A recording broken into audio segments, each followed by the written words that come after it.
हरिओम प्रिय दर्शकों, यदि आपकी कुंभ राशि या कुंभ लग्न है तो इस वीडियो को बहुत ध्यान से देखिएगा, समझिएगा।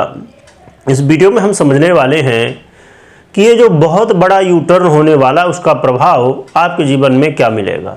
यानी कि शुक्र का अब राशि परिवर्तन होने जा रहा है 28 जनवरी 2025 को। अब आप कहेंगे कि शुक्र का राशि परिवर्तन तो होता ही रहता है 20 से 25 दिनों में, परंतु ये यू टर्न इतना बड़ा क्यों है, इसे महापरिवर्तन क्यों कहा जा सकता है? क्योंकि शुक्र महाराज इस समय अपनी उच्च की राशि मीन में गोचर करेंगे और ये लंबे समय के लिए गोचर करने वाले हैं, लगभग 125 दिनों के लिए। परंतु इस वीडियो में हम समझेंगे कि 28 जनवरी से लेकर 3 मार्च तक क्या प्रभाव देंगे, क्योंकि उसके बाद ये वक्री होंगे, अस्त होंगे, तो आने वाले समय में फिर हम जानेंगे। प्रिय दर्शकों, जब ये मीन राशि में गोचर कर रहे हैं तो राहु पहले से ही है, जिससे लंपट योग का निर्माण हो जाएगा। शुक्र और राहु की युति होगी और शुक्र महाराज केतु से दृष्ट भी हैं और ये क्रमशः देवगुरु बृहस्पति, शनि और बुध के नक्षत्र में गोचर भी करेंगे, जो कि देखा जाए तो देवगुरु बृहस्पति का एक ही चरण है नक्षत्र का, बाकी तो शनि और बुध के हैं। यानी कि पूर्वा भाद्रपद, उत्तरा भाद्रपद और रेवती, ये 3 नक्षत्र। यहाँ पर अब हम समझते हैं कि हमें क्या प्रभाव मिलने वाला है। प्रिय दर्शकों, देखा जाए तो शुक्र महाराज इस समय आपके धन भाव में गोचर करेंगे और आपके लिए ये भाग्येश भी हैं और आपके सुखेश भी हैं। तो शुक्र का ये गोचर काल आपके जीवन में कहीं न कहीं जो विद्यार्थी हैं, उच्च शिक्षा हासिल करना चाहते हैं, उनके लिए यदि ऐसा था कि भाई वो कोशिश तो कर रहे हैं परंतु कई बार समस्याएं कुछ आ जाती हैं, तो इस समय आपको सहयोग मिलेगा। खासकर उन विद्यार्थियों के लिए और भी ज़्यादा अच्छा मौका है जो विदेश में अध्ययन करना चाहते हैं, पढ़ना चाहते हैं, आउट ऑफ इंडिया एजुकेशन लेना चाहते हैं, उनके लिए एक अच्छा मौका है। और साथ में ये समय कहीं ना कहीं आपके जीवन में सुखों में वृद्धि, घर, गाड़ी, बंगला, लग्जरी, ये सब चीज़ें दिलाने वाला होगा। आप अपने जीवन में सुख को महसूस भी कर सकेंगे, क्योंकि कुछ लोगों के जीवन में आप देखते होंगे, आपने देखा होगा कि भाई पैसा है, सुविधाएं हैं, पर कई बार कोई न कोई कारण बनता है जिससे सुविधाओं का लाभ हम नहीं ले पाते हैं, उपभोग नहीं कर पाते हैं। तो ये समय है कहीं ना कहीं कि आप सुखों की प्राप्ति कर पाएंगे। और यहाँ पर यह समझने की आवश्यकता है कि शुक्र का ये गोचर काल आपके बैंक बैलेंस में भी वृद्धि कराने वाला और पारिवारिक स्थिति को बेहतर बनाने वाला होगा। यानी कि जो लोग अपने घर में इस बात से परेशान थे कि भैया हम जाते हैं सुबह सुबह 9 बजे जॉब में, ये जो भी काम में जब भी जाते हैं, घर में आते हैं तो एक तो बाहर की किचकिच और फिर घर में आए तो वहाँ भी किचकिच, ये समस्या बड़ी गंभीर होती है, क्योंकि ना तो बाहर सुकून है ना घर में सुकून है, तो भाई जाएं कहाँ। तो ये समय रहेगा जिस समय आपके घर परिवार में खुशी का माहौल बनेगा, तो लोग आपस में एक दूसरे का सहयोग करेंगे और कहीं ना कहीं आपको सहयोग प्राप्त होगा। इसके अलावा देखा जाए तो ये गोचर काल आपके जीवन में कुछ ऐसे रहस्य भी उत्पन्न मालूम पड़ सकते हैं जिनके लिए आप प्रयासरत थे। तो देखा जाए तो ये शुक्र का गोचर काल कहीं ना कहीं आपके जीवन में कई क्षेत्रों में बड़े लाभ देने वाले हैं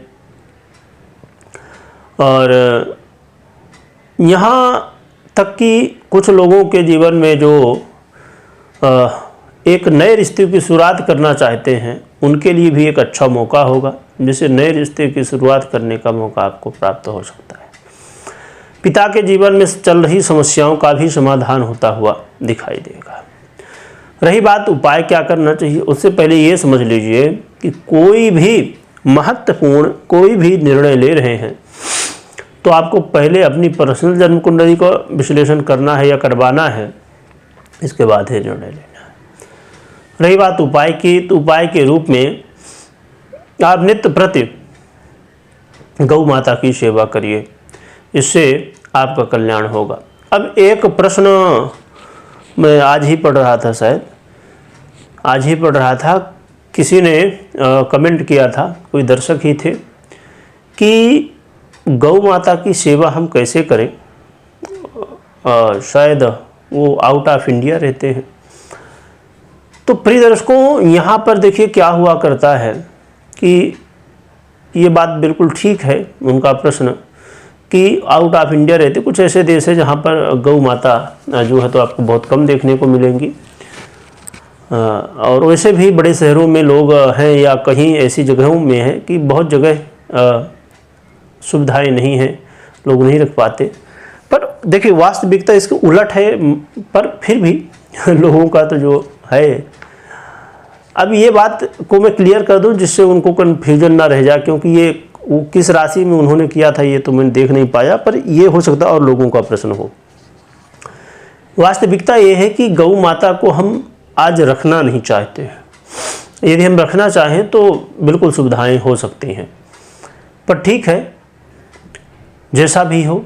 यदि आप गौ माता की सेवा करना चाहते हैं तो कहीं भी गौ माता हो, आपके घर में नहीं तो और कहीं हो, गौशाला में हो, वहाँ जाके सेवा करिए। यदि ऐसे कुछ देश हैं जहाँ पर ये सब चीज़ें संभव नहीं होती, तो ऐसी स्थिति में जैसे आप भगवान की फ़ोटो रखते हैं या मूर्ति रखते हैं, तो गौ माता की फ़ोटो या मूर्ति रख सकते हैं। इससे और भी वास्तु के हिसाब से भी बड़े लाभ होते हैं। धन प्राप्ति से जुड़े हुए जो लोगों के जो है तो प्रश्न होते हैं या समस्याएं कहा जाए कि होते हैं, कि उनकी समस्या कि भाई पैसे आते नहीं या पैसे रुकते नहीं हैं, तो गौ माता की सेवा करने से जितनी भी समस्याएं हैं सब दूर होती हैं। क्योंकि आप जानते ही होंगे कि गौ माता में सभी देवताओं का वास माना गया है।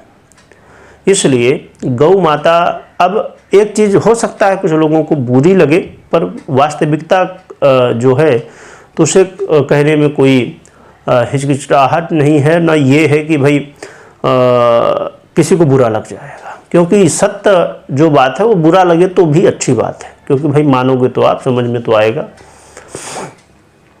फिर दर्शकों, आज आप देखिए लोग कुत्ते रखते हैं। पहले क्या था, गौ माता रखते थे, अब कुत्ते रखते, उल्टा हो गया है। बस यही डिफरेंस है। यदि ये चीज़ बदल जाए, जैसे पहले था कि लोग गौ माता रखते थे, अब कुत्ते रखते हैं।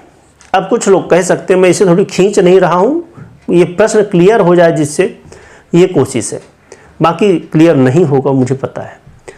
कि कुछ लोग कहेंगे कि अरे कहे वो जीव नहीं है, बिल्कुल जीव है, पर गौ माता भी रखो, आप कुत्ता भी रखो, तो गौ माता को क्यों नहीं रखते हो?